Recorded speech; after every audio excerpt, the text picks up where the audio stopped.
अरे गोलू, इसे एक बारी देख, कैसे रोने को हो रखा है। अरे कोई नहीं खा रहा तुझे। भाई मेरी बात मानो, मेरी माँ ने कई बार कह रखा है मुझे कि रात को नहर पर नहीं जाया करते। 9-10 लोग पहले ही गायब हो लिए वहां से, पता है क्यों? तेरी माँ ने खजाना छुपा रखा है नहर में। भाई माना कर बात यार, रात को ठीक नहीं है नहर पर जाना, उल्टे चलो। अरे ओए भाई, हमें ना बता, केक तो तेरा नहर पे ही कटेगा। अरे यार थम फंसा मत दियो। अरे कुछ नहीं होता।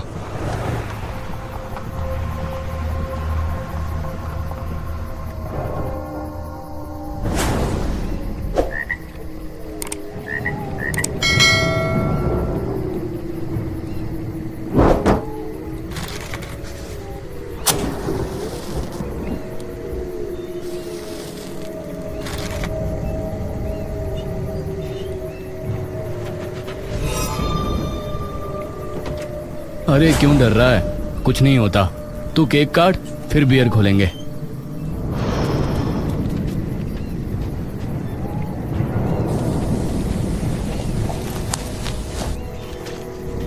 भाई अब तो चल पड़ो उल्टे, ठीक नहीं है यहाँ ज्यादा देर खड़े रहना। अरे रुक तो जा एक बार, अब आए हैं तो थोड़ी बहुत फोटो भी खींच ही लेते हैं। अरे जल्दी करो। अरे तू जा फटाफट केक के साथ फोटो खिंचवा, पता तो चलना चाहिए कि भाई का जन्मदिन है। जल्दी करो फिर।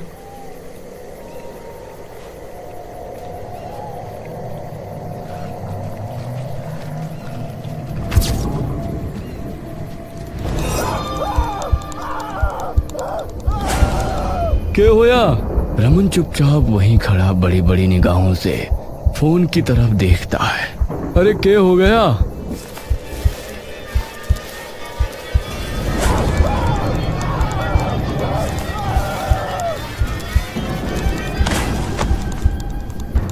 पवन उन दोनों की हालत देखकर वहीं स्तब्ध खड़ा रह जाता है। पवन ऊपर से नीचे तक कांप रहा होता है। क्या होया?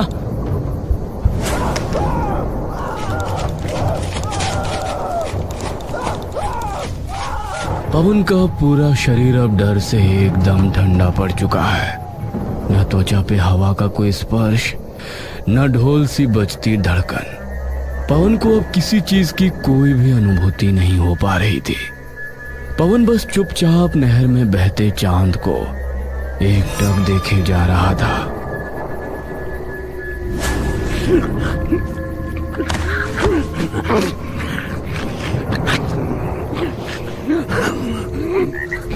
तभी एक लड़की के रोने की डरावनी सी आवाज आने लगती है। आवाज धीरे धीरे बढ़ती है और फिर एकदम से बंद हो जाती है। पवन बेसुध सा एक चारपाई पर बैठा है। उसके सर पर पट्टी बंधी है। उसके शरीर के ऊपर के हिस्से पर कोई कपड़ा नहीं होता। उसकी माँ उसकी पीठ पे मलहम लगा रही होती है। वहीं बगल में उसका बापू भी एक मोढ़े में बैठा होता है। मना करा था इसे, मैंने मना किया था कि मत जा नहर पे, ठीक नहीं है। कई लोग पहले ही गायब हो लिए हैं वहाँ से पिछले 3-4 साल में। पर माँ बाप की बात तो इन्हें बस गधा बोलता दिखता है। पड़ गया ना चैन, सुबह सुबह पड़ा पाया है नहर पे, और जो ना देखता कोई फिर। अरे अभी डरा हुआ है वो, तू क्यों इसके पीछे पड़ रही है? अरे तो क्यों ना पढ़ूं? कही थी ना कि नहर पे मत जाना रात को, पर ना जी। ऊपर से इसके वो दोस्त मिनट में छोड़ के भाग गए, गाड़ी भी वहीं छोड़ा है। एक बार भी देखा इसे? पूरी रात पड़ा रहा है ये। अरे तुझे क्या मतलब उनकी गाड़ियों से? इसके मुंह से तो सुबह का एक शब्द भी नहीं निकला। पता ना क्या हुआ। होया के है, कर गई असर कोई गलत हवा, पूरी कमर छिल पड़ी है। पवन चुपचाप निशब्द सा बेजान सा अपनी माँ की ओर देखता रहता है।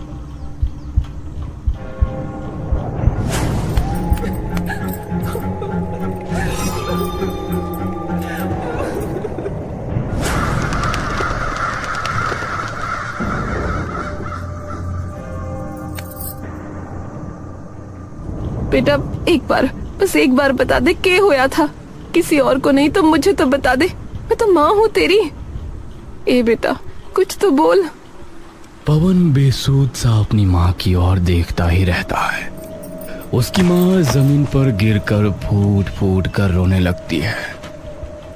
हे राम, किसकी नजर लग गई है मेरे छोरे के।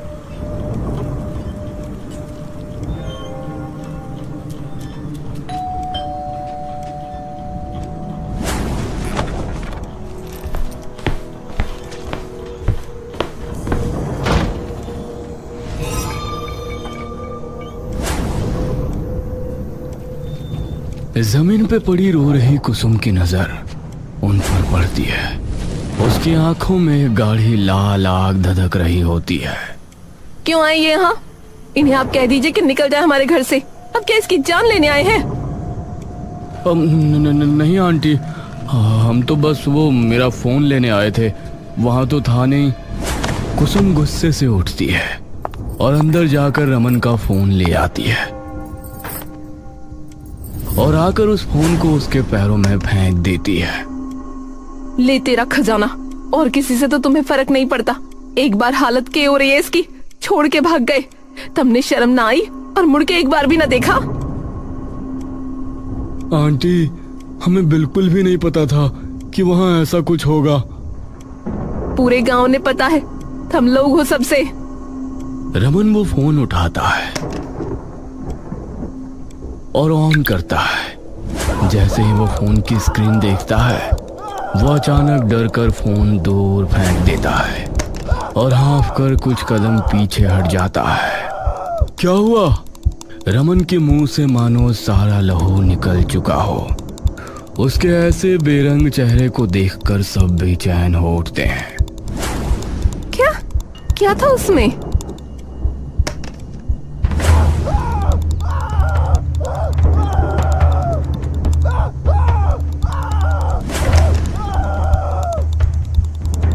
ये क्या? हर्षित गोलू की तरफ देखता है। ये कौन है?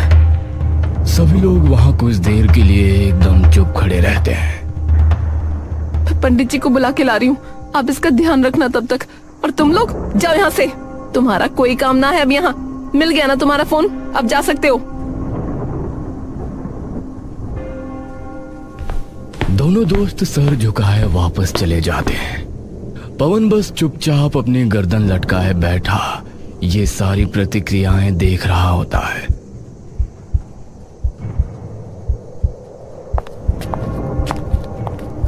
थोड़ी देर बाद जब कुसुम पंडित को ले आती है तो पंडित उसे देखते ही एकाएक उसकी तरफ दौड़ता है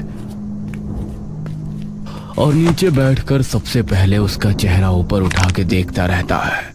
क्या नाम है बच्चे का? पवन। पवन? जब से मिला है तब से कुछ बोला है इसने? नहीं, एक शब्द भी ना बोला अभी तक पंडित जी। पंडित उसकी आंखें अपनी उंगलियों से बड़ी बड़ी कर उसकी आंखों में झांकने लगते हैं। पंडित जी। पंडित कुछ देर तक यूं ही पवन को देखता रहता है। थोड़ी देर बाद पंडित उठता है। आप दोनों मेरे साथ आइए जरा एक बार। ये सुनते ही कुसुम और हर्षित एकदम बेचैन हो जाते हैं और पंडित जी के साथ एकांत में चले जाते हैं। क्या हुआ है पंडित जी? दुविधा थोड़ी ज्यादा गहरी है। वो जो भी कोई आत्मा थी, उसकी स्मृतियों से इसका अंतर्मन एक गहरे सदमे में चला गया। माफ कीजिएगा पंडित जी, कुछ समझ नहीं पाया मैं। उसकी स्मृति मतलब वो आत्मा जरूर इसके शरीर में घुस गई थी, तभी इसके साथ ये सब हो रहा है। क्योंकि जब वो आत्मा इसके शरीर में गई तो उसकी सभी स्मृतियों ने इसके शरीर और इसके जहन को पूरी तरह से झिंझोड़ के रख दिया है। इसलिए इस वक्त ये ना ही कुछ समझ पा रहा है, ना ही कुछ बोल पा रहा है। तो पंडित जी अब क्या उपाय है इसका? सिर्फ एक उपाय है। क्या? उस आत्मा की मुक्ति आपको कुछ पता है या किसी और ने कुछ बताया हो? पंडित जी, वो ये बच्चे कल फोन से वहाँ फोटो खींच रहे थे, तो उसमें हमने देखा था कि कोई औरत लाल जोड़े में इनकी गाड़ी में बैठी दिख रही थी। उसका चेहरा साफ नहीं था, पर लाल जोड़े में थी। इसकी स्थिति तभी ठीक होगी जब उस आत्मा को मुक्ति मिलेगी, जिसके लिए हमें यज्ञ करना होगा, वो भी उसी स्थान पर जहां उसने अपने प्राण त्यागे थे। पर इसका हमें कैसे पता पंडित जी? पंडित मुड़कर संदिग्ध निगाहों से पवन की ओर देखता है। पवन गर्दन लटकाए बैठा है। धीमी धीमी हवा चल रही है।